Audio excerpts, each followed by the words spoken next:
사도신경으로 신앙 고백합니다. 나는 전능하신 아버지 하나님 천지의 창조주를 믿습니다. 나는 그의 유일하신 아들 우리 주 예수 그리스도를 믿습니다.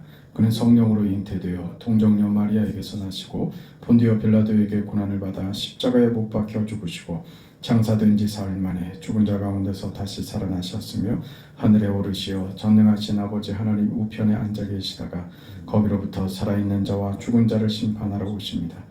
나는 성령을 믿으며 거룩한 공교회와 성도의 교제와 죄를 용서받는 것과 몸의 부활과 영생을 믿습니다. 아멘. 515장 찬송합니다. 찬송가 515장입니다.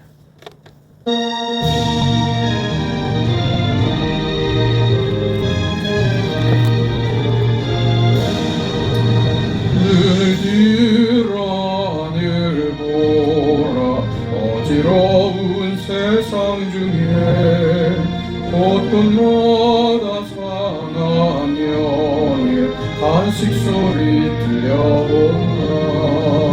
빛을 잃은 많은 사람 길을 잃고 헤매이며 강자처럼 미진하니 믿는 자여 이 알고 눈을 들어 하늘 보라. 어두워진 세상 중에 외친 인자 많건만에 생명수는 말랐어라. 죄를 대속하신 주님 선한 일꾼 찾으시나 대단하리 믿는 자여 이 알고 눈을 들어 하늘 보라. 계신 주 하나님 약한 자를 부르시어 하늘 뜻을 전하셨다. 생명수는 홀로 예수 처음이요 나중이라. 주님 너를 부르신다. 믿는 자여 이 알고 눈을 들어 하늘 보라. 다시 사신 그리스도 만 백성을 사랑하사 오래 참고 기다리세. 인내하신 우수는 하시는 날 곧 가까이 임하는데 믿는 자여 어이 알고.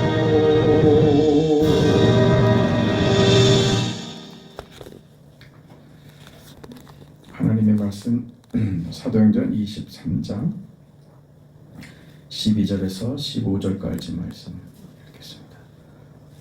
사도행전 23장 12절에서 15절까지 말씀입니다.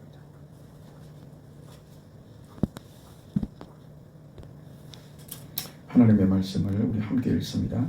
날이 새매 유대인들이 당을 지어 맹세하되 바울을 죽이기 전에는 먹지도 아니하고 마시지도 아니하겠다 하고 이같이 동맹한 자가 40여 명이더라. 대제사장들과 장로들에게 가서 말하되 우리가 바울을 죽이기 전에는 아무것도 먹지 않기로 굳게 맹세하였으니 이는 이제 너희는 그의 사실을 더 자세히 물어보려는 척하면서 공회와 함께 천부장에게 청하여 바울을 너희에게로 데리고 내려오게 하라. 우리는 그가 가까이 오기 전에 죽이기로 준비하였노라 하더니. 아멘.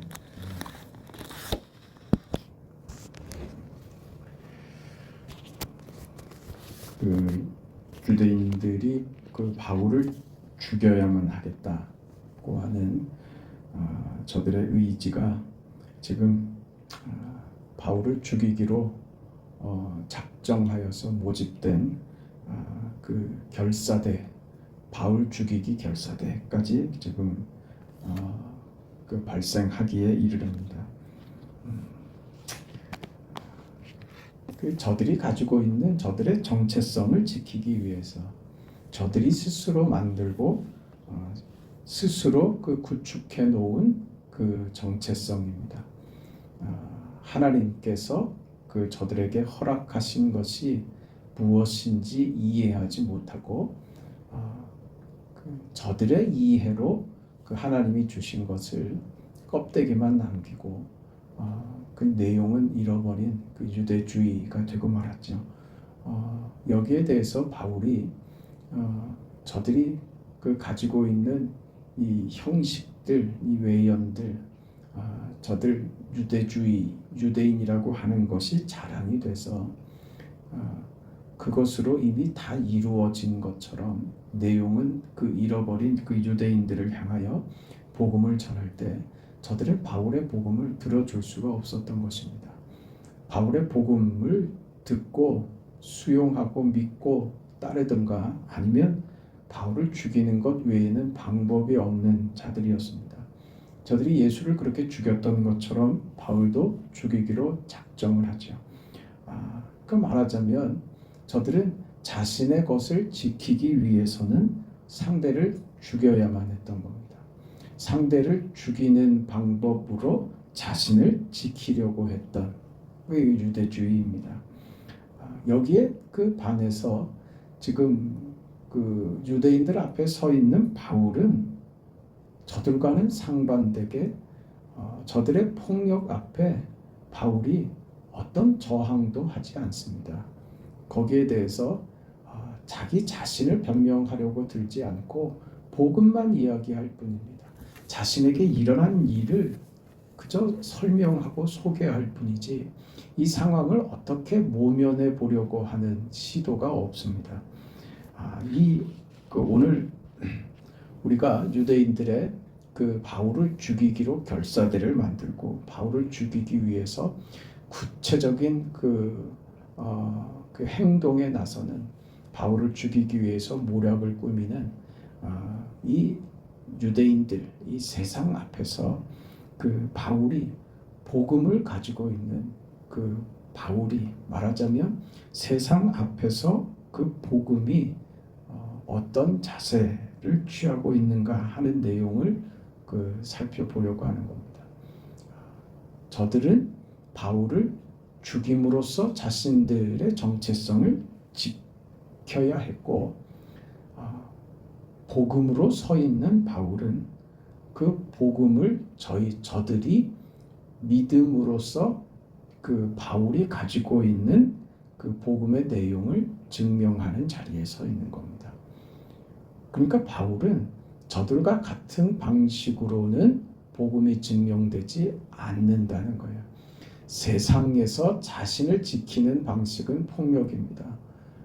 자신과 반대하는 그 상대에 대해서 상대를 짓밟고 올라가야 자신의 것을 세울 수 있는 것이 세상의 법칙입니다.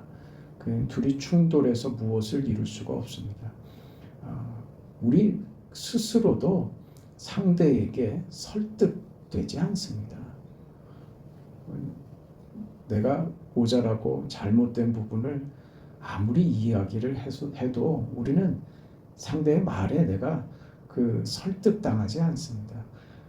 졌다, 분하다 이렇게 나오지 당신이 옳다 이렇게 나오는 법은 이게 쉽지 않은 일입니다. 내가 그런 것처럼 상대도 마찬가지입니다. 내가 무슨 몇 마디 말로 내가 하는 말이 옳기 때문에 상대가 설득당할 것이라고 생각하는 것은 그건 큰 오해죠. 내가 그 진실을 말하면 상대가 납득할 것이라고 생각을 하지만 그게 되던가요? 아니죠. 내가 진실을 말하고 상대가 잘못됐다고 하면 그 싸움에서 진 사람은 독한 마음만 생깁니다. 원한만 가지죠. 쉽게 납득되지 않습니다. 세상에 자기 고집들, 자기 생각들도 이렇게 쉽지 않은 것인데 이 자기의 정체성을 건드리는 이 복음의 도전 앞에 그렇게 세상이 설득되고 납득이 되고 이해가 돼서 넘어오지 않는다는 거예요. 그래서 전도는 미련한 것이라고 하는 겁니다. 전도는 이해가 돼서 설득이 되고 납득이 돼서 그래서 그 받아들이는 것이 아닙니다. 복음의 그 신비로운 부분들이죠. 오늘 바울은 이 복음 앞에 지금 서 있는 것입니다. 그 자신이 경험했죠. 자신이 깨닫고 자신이 이해하고 자신이 도달한 경지가 아니었죠. 그는 그 하나님을 대적하는 자리에 위치에 서서 열심을 내었습니다. 그것이 하나님을 위한 일인 줄 알았던 것이죠.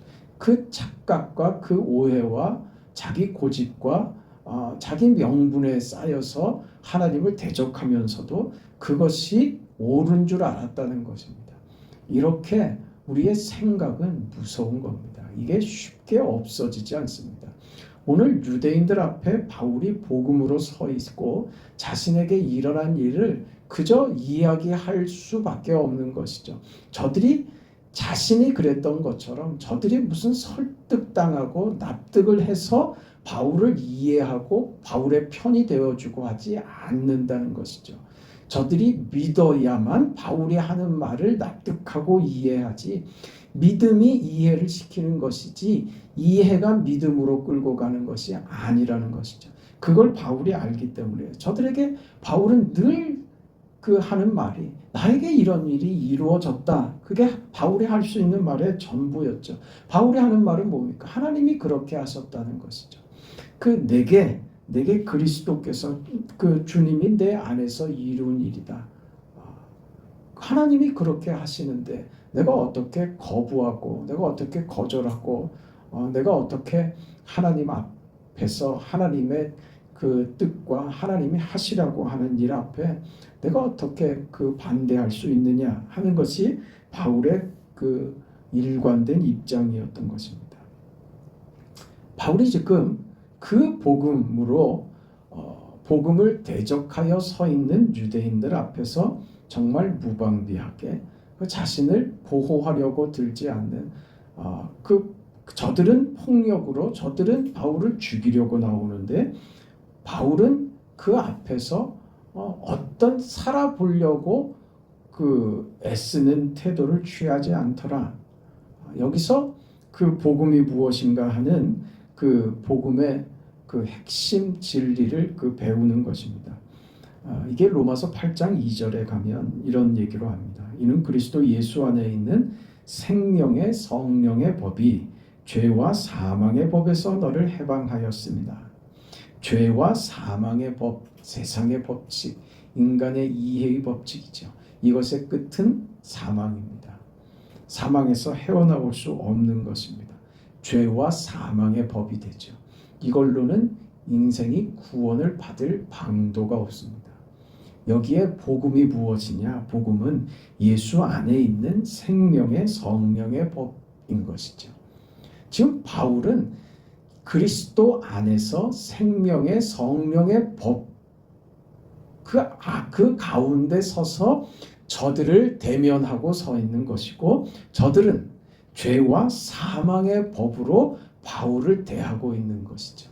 그러니 저들은 바울을 죽이려고 들고 바울은 저들에게 그리스도 안에 있는 생명의 성령의 법, 결과를 생명으로 가지고 가는 성령의 법, 그 법을 따라서 저들 앞에 정말 그 어떤 저항도 없이 반항하지도 않고 그것을 묵묵히 받아들이고 그 당하는 자의 모습으로 서 있더라 하는 것입니다.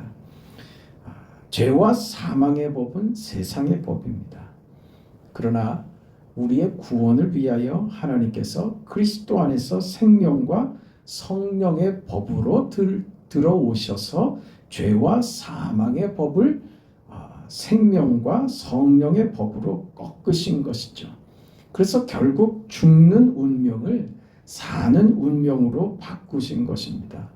예수 안에서 세상의 법칙을 바꾸셨다 이거죠.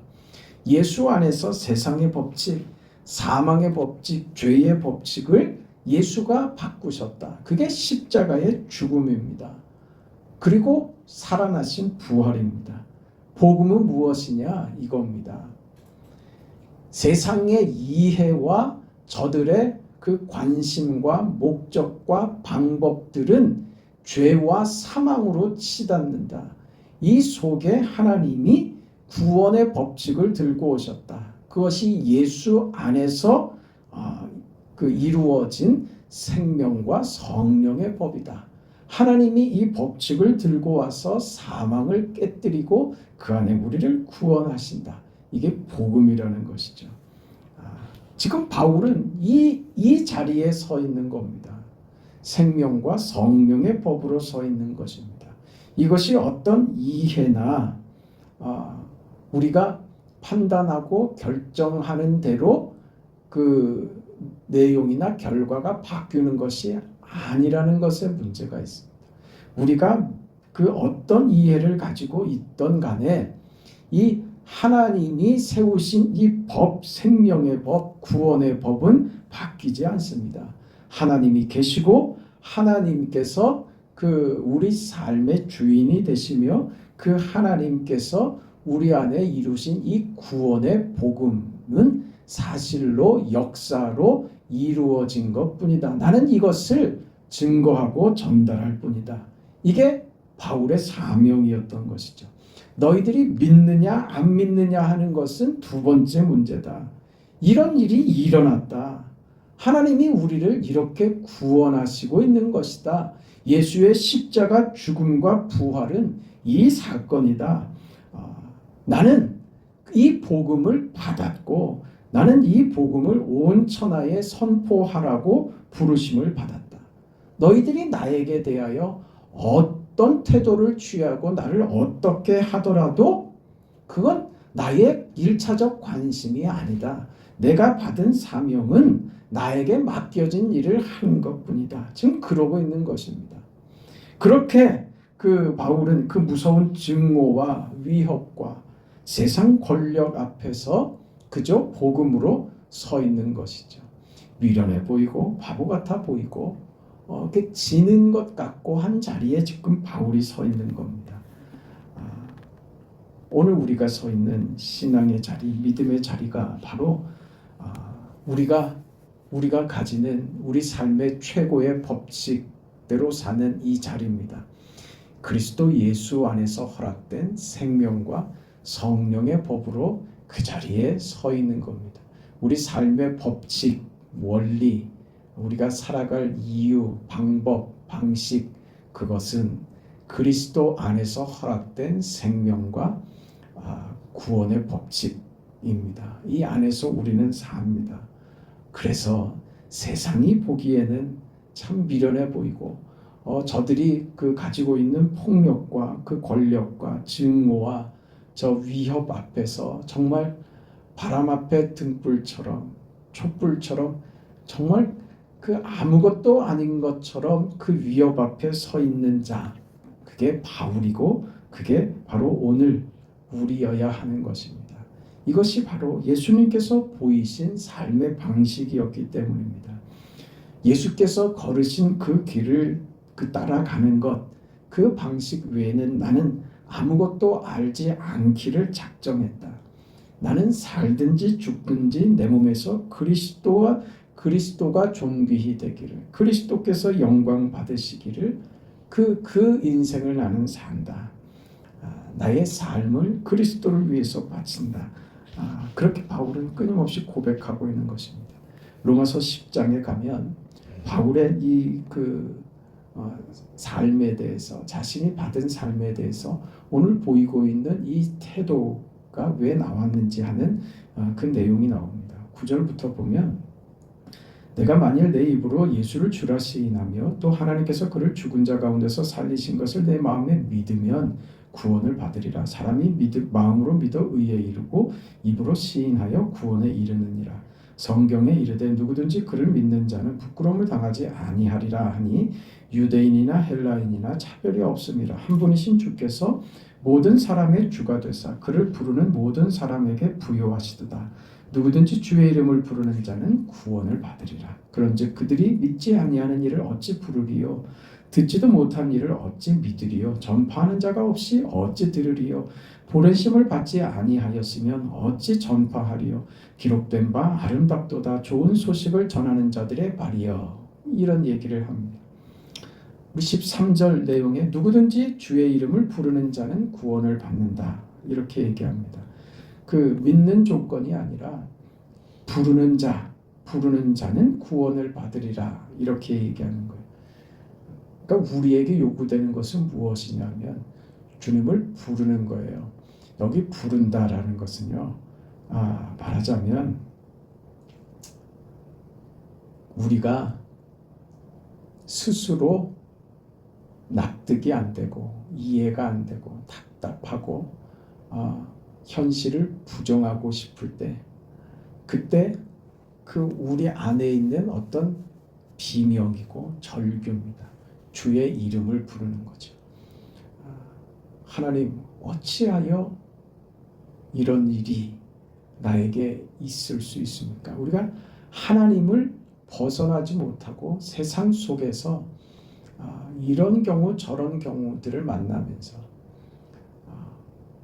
이럴 수 있는가 하는 그런 그 나의 절규들이 생깁니다.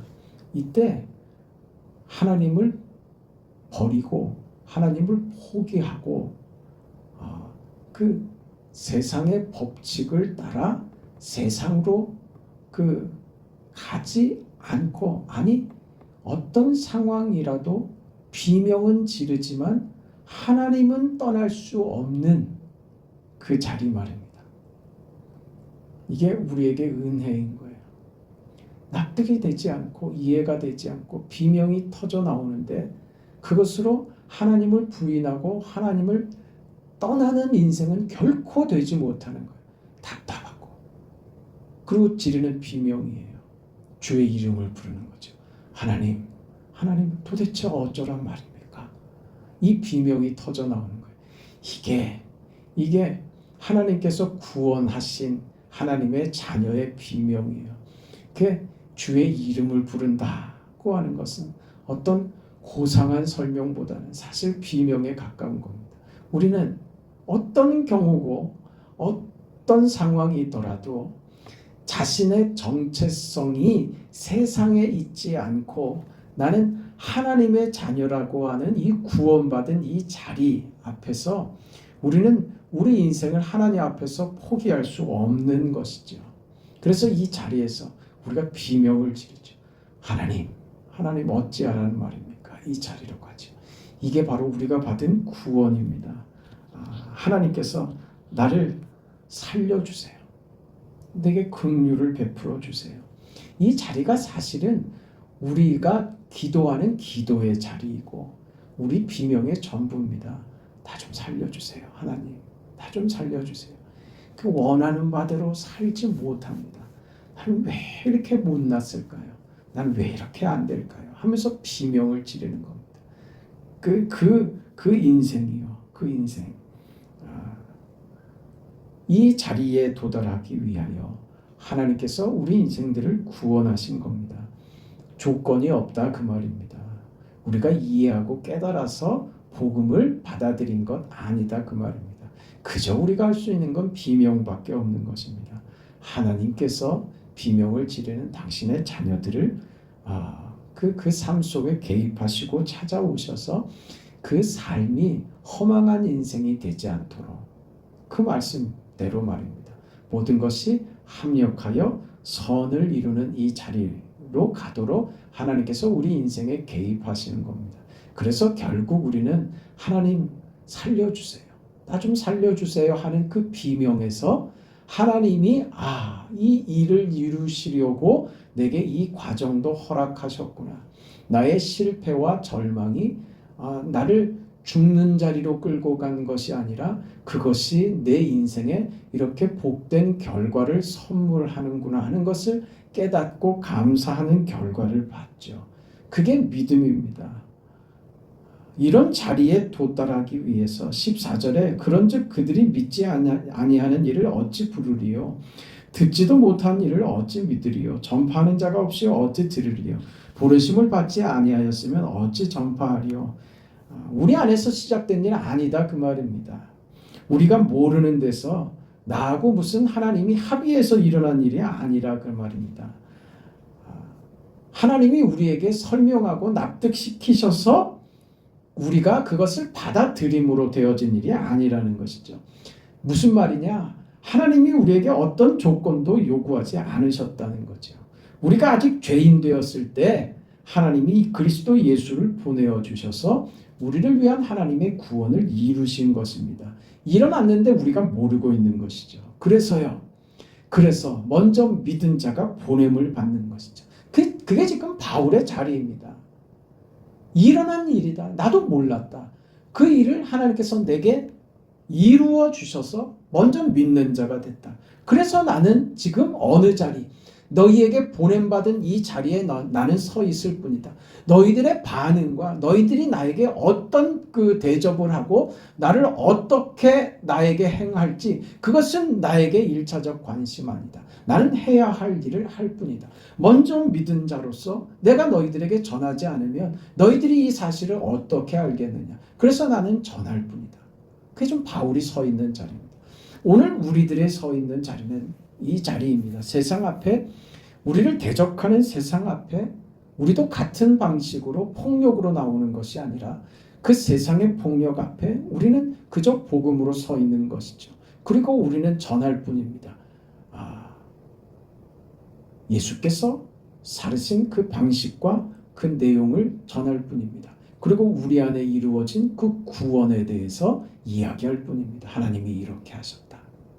그것이 우리 신앙이 서 있는 자리이며 오늘 우리가 받은 이 시대의 사명인 것입니다. 나에게 이런 일이 일어났습니다. 그것을 삶으로 증명하는 것. 지는 자 같지만 믿음으로 복음으로 결국 승리하는 인생. 오늘 바울이 보여주는 성경이 우리에게 가르치는 믿음의 법칙입니다. 믿음으로 승리하고 거룩하신 하나님의 영광이 우리 삶에 어떻게 증거되는지를 확인하는 그런 우리 모두의 삶이 되시기를 주의 이름으로 축원합니다. 거룩하시고 자비하신 아버지 하나님 은혜와 사랑을 감사합니다. 허락하신 복음과 이 믿음으로 우리가 이제 하나님의 자녀된 인생을 살게 하심을 감사합니다. 이 인생을 넉넉히 살아낼 수 있도록 하나님 도와주시고 아버지께서 원하시는 축복의 삶을 우리 삶 속에서 날마다 경험하고 그렇게 하나님 앞에 복된 인생으로 살아갈 수 있도록 우리 인생을 하나님 복 주시옵소서.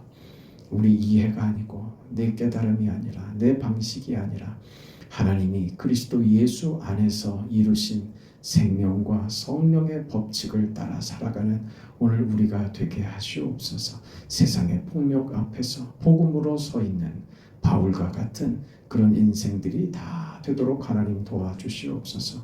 오늘 거룩한 주일에 드려지는 예배를 주께서 받아주시고 홀로 영광 받아주시옵소서. 오중에 사랑하는 성도들 교회를 찾아오는 발걸음을 복되게 하시고 안전하게 지켜주시옵소서.